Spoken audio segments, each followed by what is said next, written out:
Welcome, Scorpio, to the Temple of Consciousness. My name is Ava.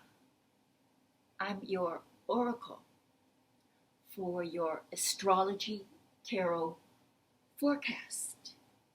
And this is for the month of September 2024.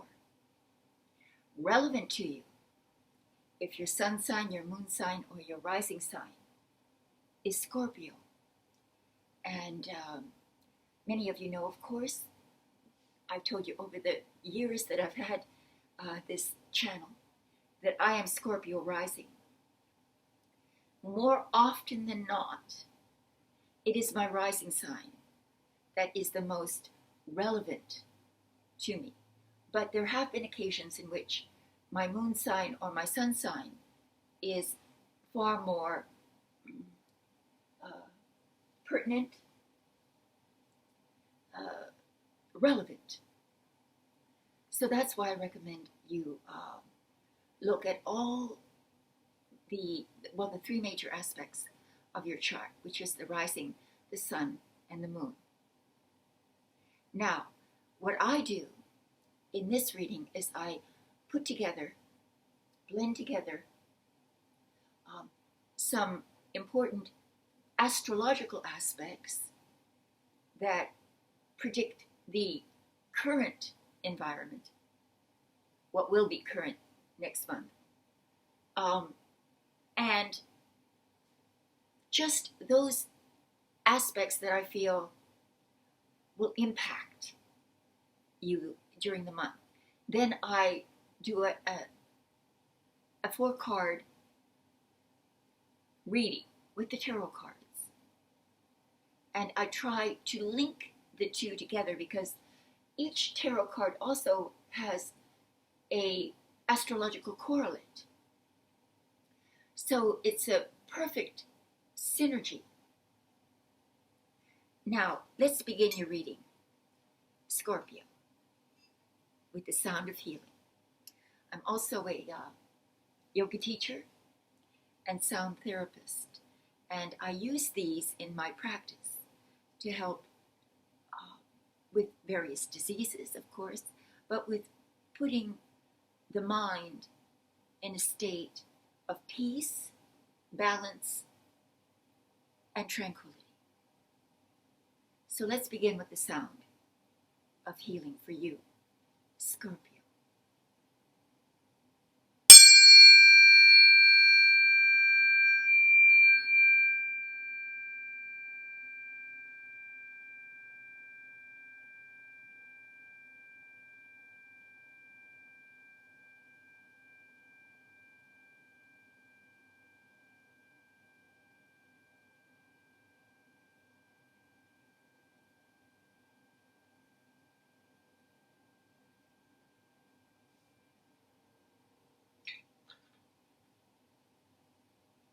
All right, well, I'll begin with some information about the astrological aspects of the month of September for you, Scorpio. We have Mars moving into Cancer quite early in the month, so it will reside in Cancer for most of the month. Consequently, Mars in Cancer for you is in your 9th house, the house of higher education, spirituality, exploration,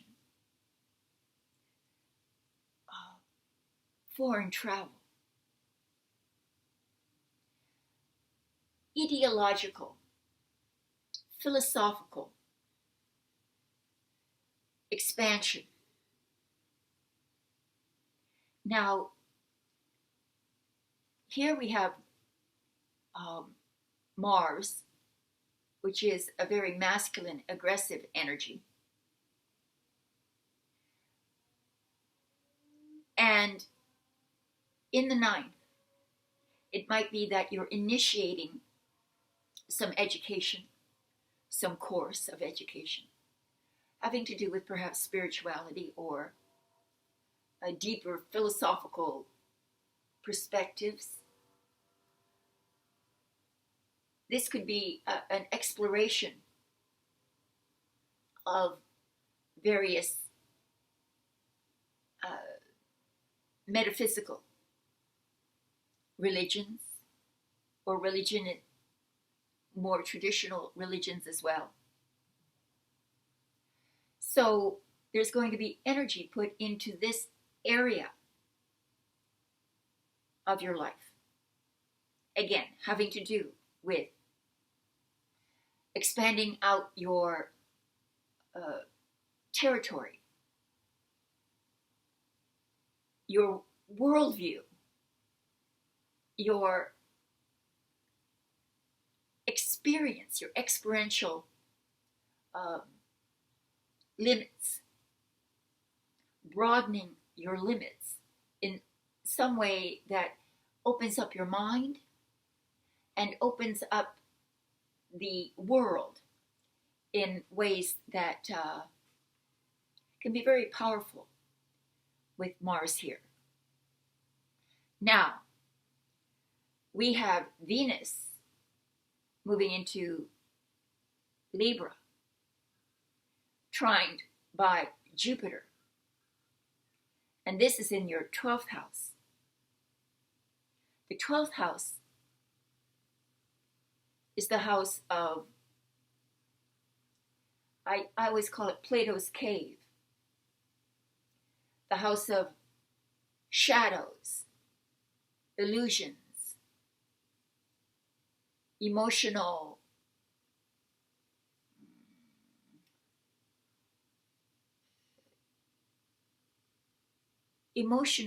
reservoirs of hidden trauma sometimes. This is about bringing in, Venus is the planet of love. It's the planet of joy. The planet that symbolizes compassion. So it's interesting because we've got the 9th and the 12th house activated. Both of these are very deep, personal houses, as well as the 9th being the coming out of yourself into the world. But pulling out of yourself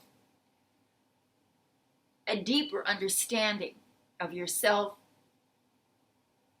of your world, and of the situation, getting to the heart of what motivates you really.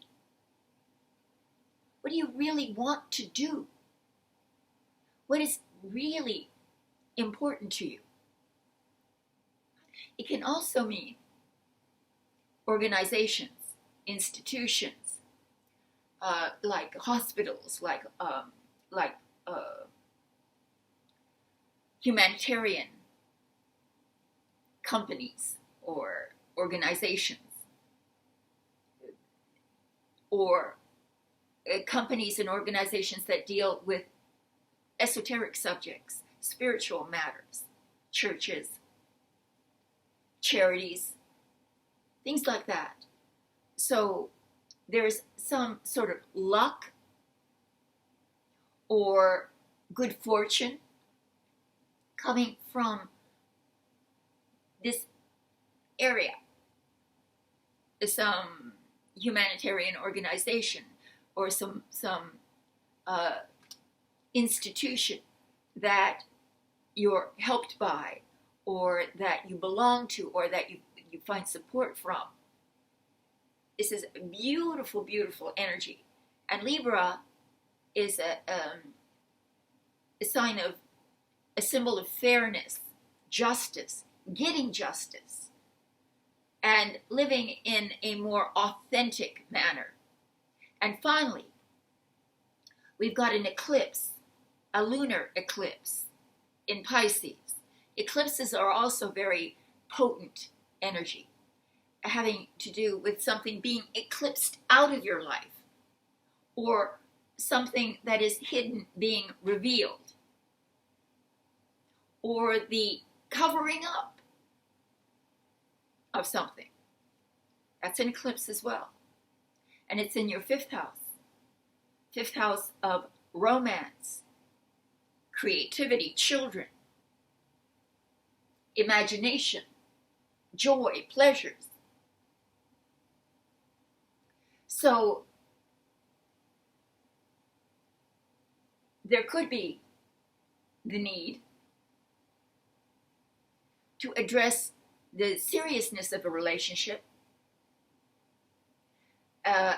and to bring it into conscious awareness as to how you really feel about a relationship, or how you really feel about an art project or a job project. Eclipsing it out, meaning that maybe you have to leave something behind. Eclipse it out of your life, having to do with romance, having to do with imagination, creativity, just a very dramatic overcoming is what is predicted. So that said, let's begin your tarot reading for the month of September. Well, we've reached autumn. Pretty soon, your birthday's coming up. Soon, Scorpio. And up north, I live in Florida, so we have less seasonal weather here. But in September, it should be getting very chilly, and the leaves are starting to turn, and there are fireplaces with marshmallows. That's how I picture it down here in the sweltering south. We do have a change of weather here, but not dramatic. So I want to, let's reverse a few here. I'm just putting some randomness into these cards. And I want to thank you before I begin the reading for your messages and your support. There's a link below to my shop, my metaphysical shop, on my website, grandcentralhealing.com. If you've never tried a personal reading, they can be life-changing. They're very powerful. And if you need any kind of clarity, guidance, compassion, please don't hesitate to avail yourself of a personal and private reading from me. I would be honored to read for you. So, let's split the cards and begin your reading. The first card represents the overall energy, mood, theme, energetic theme of the month. Beautiful. Pentacles. Material, wealth, abundance. You know, she exemplifies, represents independence. So the month is about you becoming independent of creating for yourself a sort of oasis, a Garden of Eden,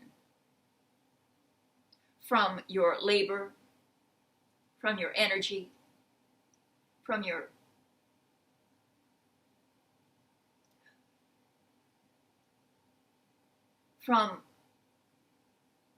the strategy,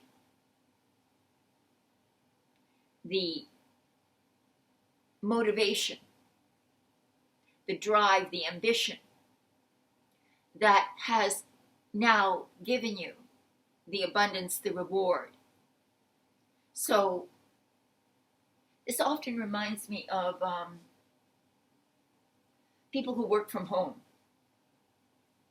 whose homes are their business and their castle. Taking your profits, your rewards, and turning it into a beautiful environment, enjoying the environment that was created from the wealth that you've produced. She is alone. Now, that doesn't mean that you are going to necessarily be physically alone, but there's something that you may have to do alone. Take your own initiative. Whatever that may be is highly rewarding and should be done with confidence and pragmatic implementation of your plan. That is the overall energy or mood of the month of September for you. We continue. We have two characters that are very similar to one another. The noblewoman is not yet royal, but she is aristocracy. She has an aristocratic manner, displaying her aesthetic sense. We have here the Queen of Pentacles. This is in the challenge position. I think of her as archetypically Martha Stewart. Martha Stewart, to me, exemplifies somebody who is extremely proficient in the world of business, but equally, if not more efficient, in the domestic realm. She is, in fact, a perfectionist in the realm of the house, the home, the hearth, the family. I don't know how, of course, family-oriented Martha was, but she was certainly home-oriented and taught us much about creating a beautiful home. And this is what this card reminds me of. So your challenge is to build a beautiful home and a well-organized and profitable business world, job world, work world. So to be the penultimate CEO and Mother Nature herself. So Scorpio, that's not that big of a challenge for you because you are extremely clever in business and you are loyal and devoted as a mother and as a family person. Now, what I think that this relates to is the Mars, which is in Cancer, in your 9th house. In other words, I think that what this is saying is that you have to bring together two worlds. The world of your imagination, your creativity, your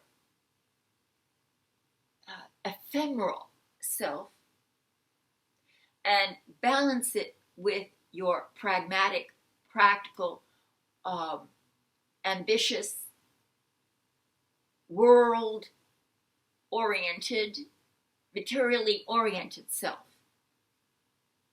so that you achieve a happy home. And this, again, could very well be about having work from home. And many of us are working from home now, as I guess I am. So that's our challenge. Let's see. Oh, well, there's so many women here. We have the High Priestess. You've gone to some kind of women's meeting here. The High Priestess in the position of the unexpected. And it's no wonder that we've gotten the High Priestess, because we have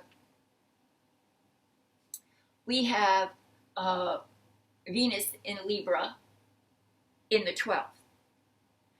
The veil that the High Priestess sits in front of hides the 12th house, the house of the subconscious, the house of the superconscious. So it is about using these attributes, your psychic, your imaginative, your creative, your intuitive faculties, talents, skills in the operation of your home life and your work life. That's interesting, isn't it? So relying on your intuition, absolute, or becoming really deeply involved with esoteric subjects, spiritual matters, might be on the menu. It could simply be that you see the 9th house, again, stimulated by Mars, is the house of higher learning. The learning of deep spiritual subjects, as she represents. She's the ultimate scholar, as she has a book, the Torah, in her lap. She's a scholar. So she's as adept at ideas as she is as an intuitive understanding of the meaning behind those ideas. So this is absolutely fabulous if you are an artist, a writer particularly, a speaker, a communicator, because you are going to have to speak from a deep place, a deep part of you, to communicate something authentic, original, and very, what's the word? Mysterious. That's the word, mysterious. All right, let's see how the month concludes. Wow. All right, we come right out of all that non-materiality, esoteric, creative, imaginative, intuitive world exploration. And what do we have? We have wealth, money. So you create money out of all that. Out of all that interior and exterior exploration, broadening of your horizons, discovering greater truths about yourself or about your romance, about your children, about matters that are mysterious. You can turn this somehow into money. Remember, we had the first card, the 9 of Pentacles. So what you do as an independent creator of abundance is you create an opportunity. You reap the rewards. You start something that has enormous material potential to support you and to keep you in a position of luxury and leisure. That is your forecast for the month of September 2024. So, how exciting! I can hardly wait what I have an inkling already, for me at least, as to some of the consequences of this reading. So if you have some experiences as the month unfolds that can be correlated to this reading, I'd love to hear about it. And if you need more profound help, then please avail yourself of one of my private readings. I know it will help. I'll do my best. And so I thank you very much for your viewership, for your comments, for liking, subscribing, and sharing. And I will see you next month. All my love and namaste.